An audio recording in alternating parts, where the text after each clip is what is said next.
बोलिए भारत माता की जय। जय श्री राम, जय जय श्री राम।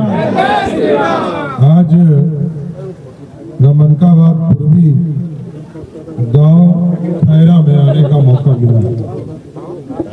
इस मंच पर उपस्थित मुंगेर विधानसभा के विधायक प्रमेय जी, विधान परिषद के सदस्य लाल मोहन गुप्ता जी, हमारे साथी और आपके चहेते पूर्व विधायक आदरणीय राजीव सिंह जी, इस मंच पर का इस पूरा कार्यक्रम का आयोजन जिन साथियों ने किया, विशेष तौर पर संजय पटेल जी, मुकेश कुमार जी, यहाँ के मुखिया द्वारका जी, रुस्तम जी, इनको मैं विशेष तौर पर धन्यवाद देता हूं कि मन की बात के कार्यक्रम के माध्यम से आज इस गांव में आने का मौका मिला और आप लोगों ने पूरा सहयोग करके पूरे गांव को एकजुट करने का काम किया। इस मंच के सामने कई साथी हैं, नवल मंडल जी, विवास जी, नरेश जी, शंभू जी, रजनीश झा जी, अनिल जी, ज्योति पासवान जी और कई साथी हैं जो महत्वपूर्ण तौर पर यहाँ पर उपस्थित हैं। लेकिन साथियों, मैं जो आज गांव में आया हूँ उसका मूल कारण भी है। मन की बात मैं कहीं और भी सुन सकता था, लेकिन हमें विधायक, मैं गृह मंत्री तो प्रदेश के लिए, लेकिन विधायक के तौर पर सबसे ज्यादा वोट से जिताने वाला कोई जगह है तो यही है, इसलिए मैं और जिसने हमें सम्मान दिया है उसका सम्मान करना मेरा धर्म है। मैं कभी भूल नहीं सकता हूँ साथियों, आपको जीवन भर याद रखूंगा, इतना जरूर आश्वस्त करता हूँ, क्योंकि मेरी आदत है। मैं परबत्ता से पहली बार विधायक और 5वां बार चुनाव वहां लड़ा हुआ, कई बार विधायक वहां हुआ। पार्टी के निर्देश से मैं विधान परिषद का सदस्य भी 2 बार रहा और आज आपके बीच में तारापुर में हमको काम करने का मौका पार्टी ने दिया है, हमारे मुख्यमंत्री नीतीश कुमार जी ने दिया है और आदरणीय प्रधानमंत्री नरेंद्र मोदी जी ने दिया है। आज मन की बात के माध्यम से उन्होंने पूरे देश की स्थिति आपको बताया साथ, कैसे हमको रहना चाहिए, कैसे अपने जीवन को सफल किया जा सकता। और जब आप 129वां मन की बात आज कार्यक्रम यहाँ पर हो रहा था, तो आप स्वयं महसूस करेंगे कि प्रत्येक मन की बात में भारत कैसे खड़ा हो रहा है, भारत कैसे श्रेष्ठ बना, क्या हमारा गौरवशाली इतिहास रहा, कैसे महिलाएं खड़ी हो रही, किस इलाके में जो स्वतंत्रता सेनानी थे उसको चिंता नहीं था लोग। और याद कीजिए, तारापुर में भी यदि शहीद स्मारक बना तो आदरणीय प्रधानमंत्री जी ने स्वयं मन की बात में जिक्र किया, तो आदरणीय मुख्यमंत्री जी ने तुरंत ऑर्डर करने का कहा। और साथियों, मैं आज आपके इस इलाके में हूं, मैं प्रयास तो करूंगा, पता नहीं कितना कर पाऊंगा, लेकिन जरूर प्रयास करूंगा कि अंतिम सप्ताह में, अंतिम शनिचर इतवार मैं कैसे अपने क्षेत्र में रहूं, जिससे कि यहाँ की समस्या का निदान अधिक से अधिक कर सकूं। मैं जरूर प्रयास करूंगा, लेकिन आप स्वयं जानते हैं कि प्रदेश में भी कई काम है, सुशासन भी स्थापित करना है और प्रदेश का सफाई अभियान भी चलाना है ना। अब तो कचरा भी साफ हो रहा है और समाज का भी कचरा साफ करना है ना। तो साथियों, खड़गपुर के विकास की भी चिंता है। तारापुर में तो जमीन भी नहीं है, आपके पास जमीन है और जमीन इसलिए है कि मैं जब परबत्ता से चुनाव जीतता था साथियों, तो जितना पूरा विधानसभा है उतना गंगटा पंचायत अकेले उतना बराबर है। समझ गए, आबादी जो रहे, लेकिन पूरा क्योंकि जंगल है और जंगल को कोई देखता नहीं था। हम लोग जब छोटे थे तब हम लोग यहाँ आकर इस झील में और इस भीम बांध का लाभ उठाने का काम करते। फिर विधायक हुए, एक दो बार आए, लेकिन बाद में 2002 से नक्सल गतिविधि बढ़ा और उसके माध्यम से यहाँ से लोग धीरे धीरे पलायन करने लगे। अभी मैंने पूरा जंगल की स्थिति को देखा है। आज भी कई विभागों के, वन विभाग को, कोऑपरेटिव डिपार्टमेंट को, ग्रामीण विकास को, हेल्थ डिपार्टमेंट के, इरिगेशन डिपार्टमेंट के,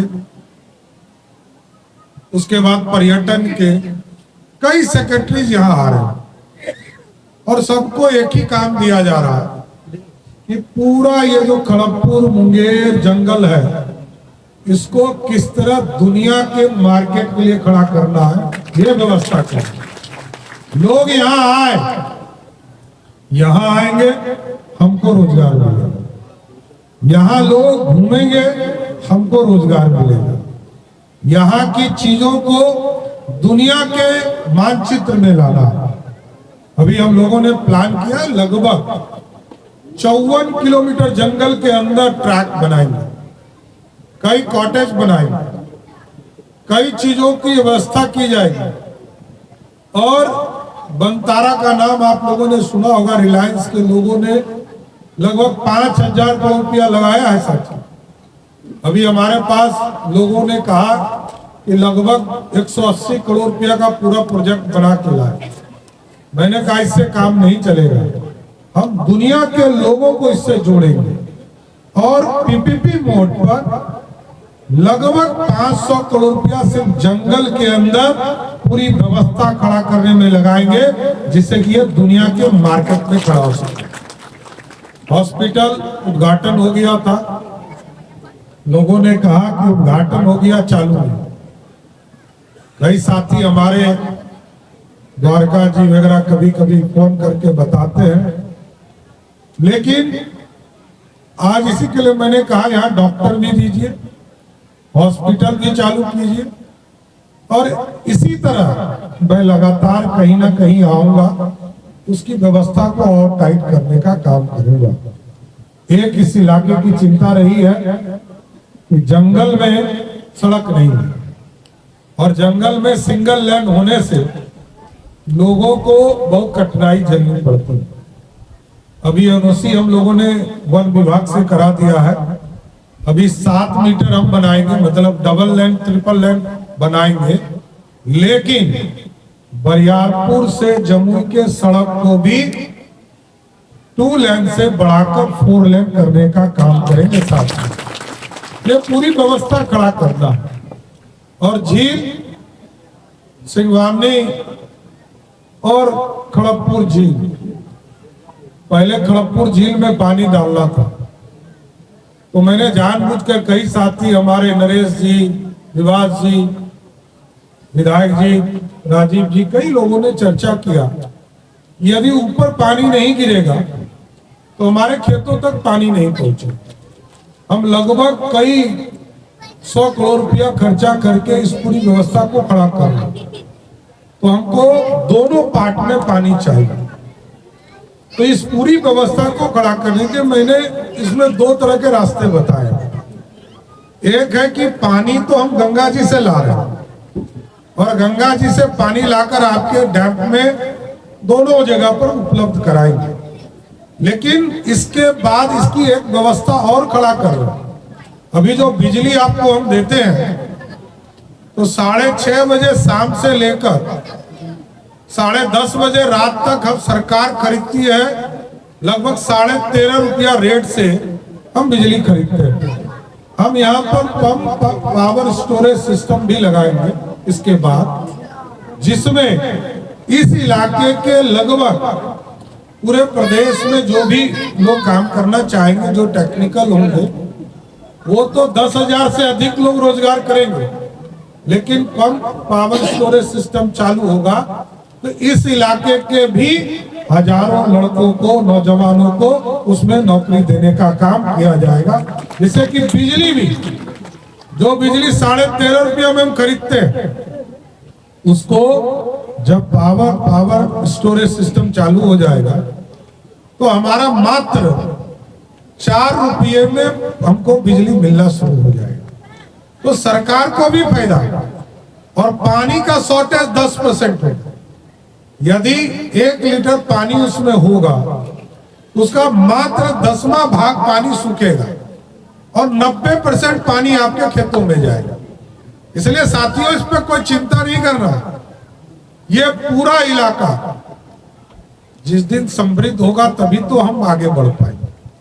और क्योंकि माननीय मुख्यमंत्री नीतीश कुमार जी ने और प्रधानमंत्री नरेंद्र मोदी जी के मार्गदर्शन में स्पष्ट तौर पर निर्देश दिया है। अभी भी मैं प्रधानमंत्री जी से, मैं और मुख्यमंत्री जी, बगल के सांसद ललन बाबू, सब लोग हम लोग मिले थे दिल्ली में जाकर, और उन्होंने कहा कि बिहार में रोजगार के सृजन की व्यवस्था करो, करोड़ों लोगों की चिंता करो, और करोड़ों लोगों को कैसे हम स्किल्ड कर सकते हैं, कौशल युक्त कर सकते हैं। दुनिया के मार्केट में जब मैं जाता हूं तो लोग कहते हैं कि हमको स्किल्ड वर्कर चाहिए।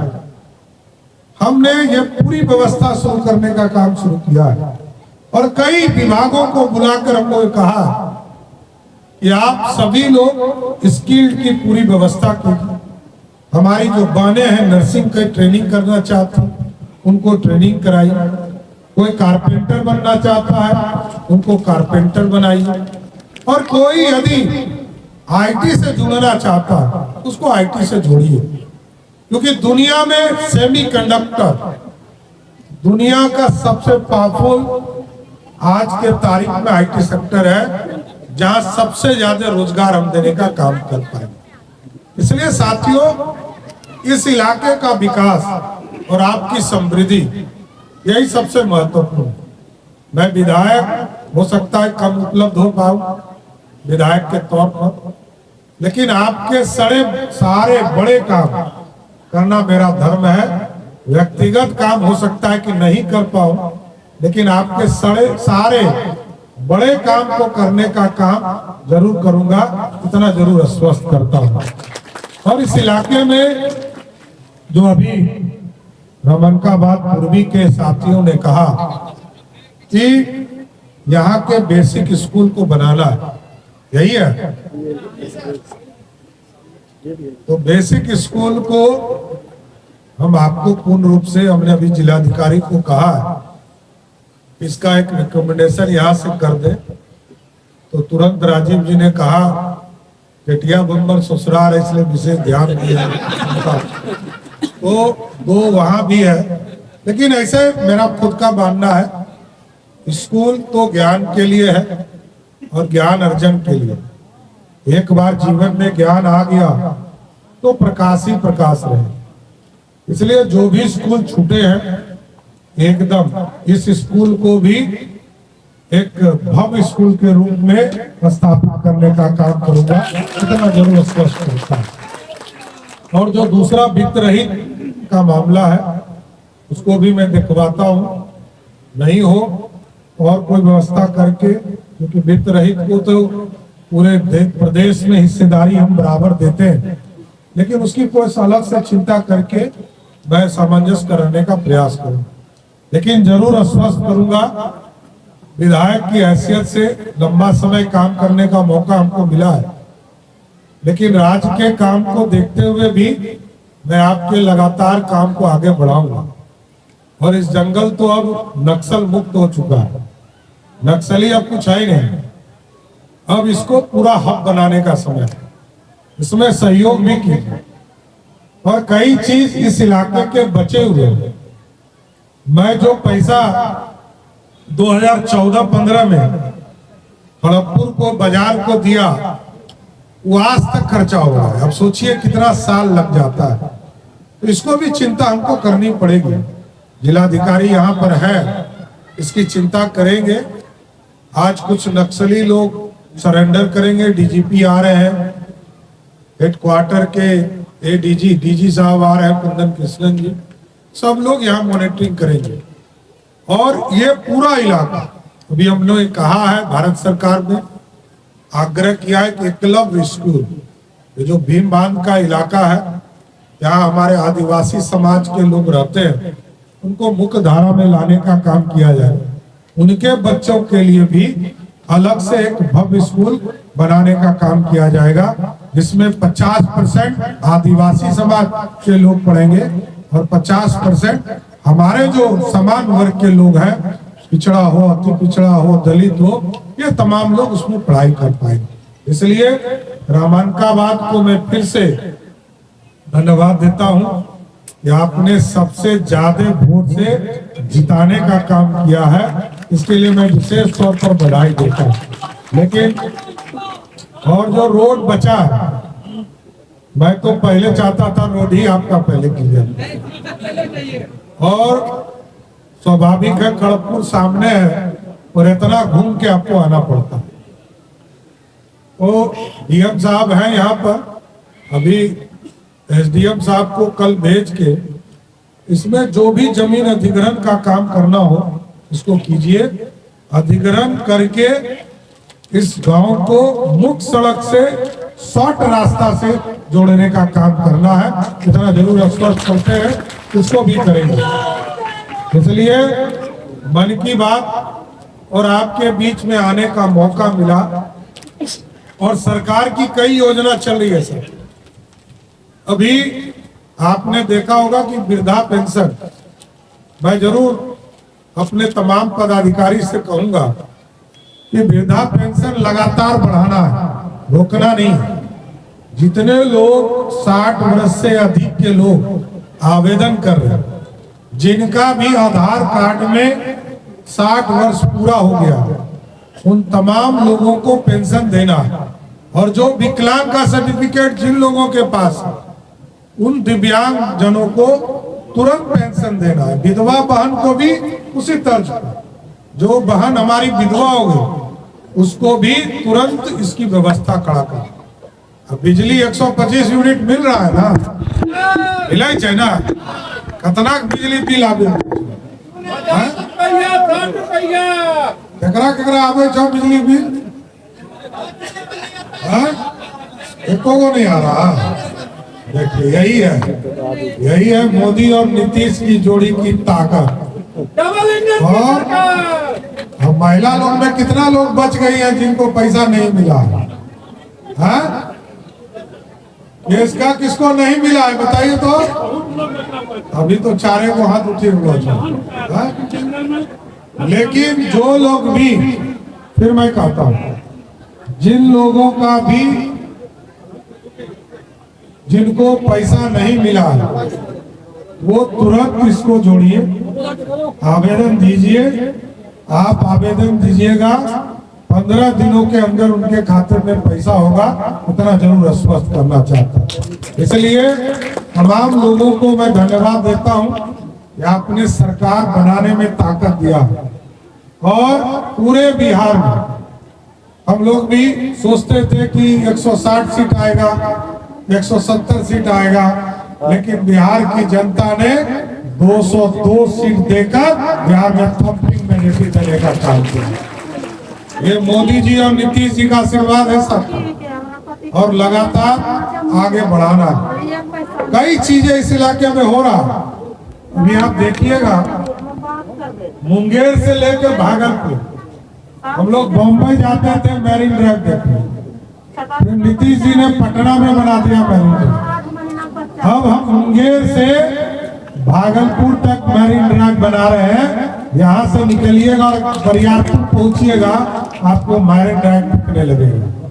अब तो यहाँ से ऐसा सड़क बना रहे हैं, कलकत्ता जाने में ट्रेन पकड़ना पड़ता है, 7 घंटा, 8 घंटा, 10 घंटा ट्रेन पकड़कर हमको कलकत्ता जाना पड़ता है। एक रोड यहाँ और ला रहे हैं, ये रक्सौल से हल्दिया जाएगा, और इसी तरह बरियारपुर से बगल से ये बांका होते हुए हल्दिया जाएगा साथ। आप समझिए वो सड़क बन जाएगा तो तारापुर और खड़गपुर के लोग 5 घंटा में यहाँ से कलकत्ता पहुंच जाएंगे अपने गाड़ी से। ऐसी अभी जिलाधिकारी ने एक रिपोर्ट भेजा है, न्यायालय के लिए आपको मुंगेर जाना पड़ता है। अभी हमने कहा टेम्पोररी शुरू कीजिए, फिर हम बिल्डिंग बनाएंगे, जेल बनाएंगे। भगवान करे कि लोगों को जेल जाना नहीं पड़े, लेकिन जो गलत करेगा उसको तो जेल जाना ही पड़ेगा।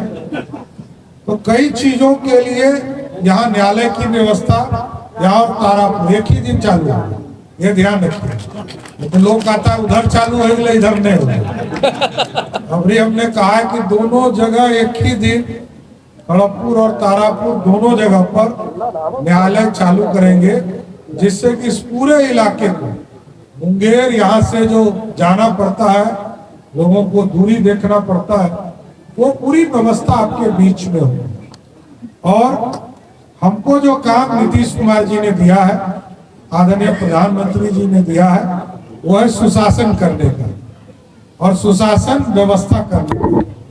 तो कई लोग, अभी एसपी साहब चले गए हैं आपके, वो जो सरेंडर कर रहा है उन लोगों के बीच में, लेकिन मैं जिलाधिकारी और एसपी साहब को जरूर आग्रह करूंगा कि यहाँ पर कोई यदि टैक्सी स्टैंड में, बस स्टैंड में कोई अवैध वसूली करता है तो उसको तुरंत कार्रवाई करने का काम कीजिए। कोई व्यक्ति अवैध पैसा नहीं ले सकता। ब्लॉक में इसलिए मैंने एसपी को सभी थाना में जाने के लिए कहा। थाना में गए थे आप लोग, कोई आदमी, तो थाना में एसपी साहब को इसलिए भेजा जाए, डीएम साहब को ब्लॉक में भेजा जाए कि ब्लॉक की व्यवस्था को सुधारना है। और इसके बाद दोनों को साथ में भेजेंगे। इसके बाद दोनों को जब साथ भेजेंगे तो एक साथ दोनों स्तर पर न्याय मिलेगा, सुशासन भी होगा और ब्लॉक में जो सुविधा के लिए भ्रष्टाचार में लोग पैसा लेते हैं, वैसे लोगों को भी चिन्हित करके जेल में डालने का काम।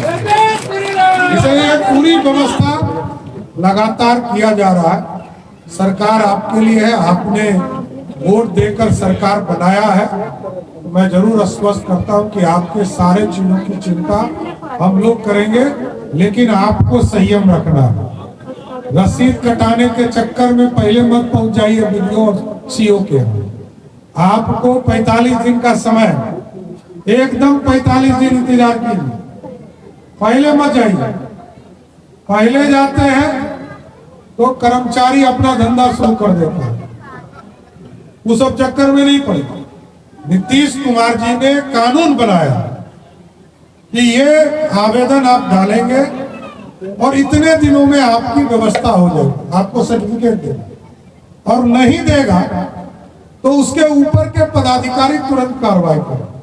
इसलिए थोड़ा सा संयम बरतकर आप लोग इसका इंतजार कीजिए और आपकी व्यवस्था के लिए सरकार खड़ी। इसलिए मैं फिर से रमनकाबाद पूरी टीम को धन्यवाद देता हूं, जिन्होंने सबसे ज्यादा वोट से यहां से हमको जिताने का काम किया, और पूरे तारापुर के लोगों को धन्यवाद देता हूं जिन्होंने 46,000 वोटों से अधिक वोटों से चुनाव जिताया। इसके लिए भी विशेष तौर पर धन्यवाद करते हुए मैं फिर से सभी साथी जो हमारे लगे, मुकेश जी, संजय जी और द्वारका जी, यहाँ के रुस्तम जी और पूरी टीम, उन तमाम लोगों को मैं विशेष तौर पर धन्यवाद देते हुए अपनी बात को विराम देता हूँ। बोलिए एक बार सियावर रामचंद्र की बहुत बहुत धन्यवाद।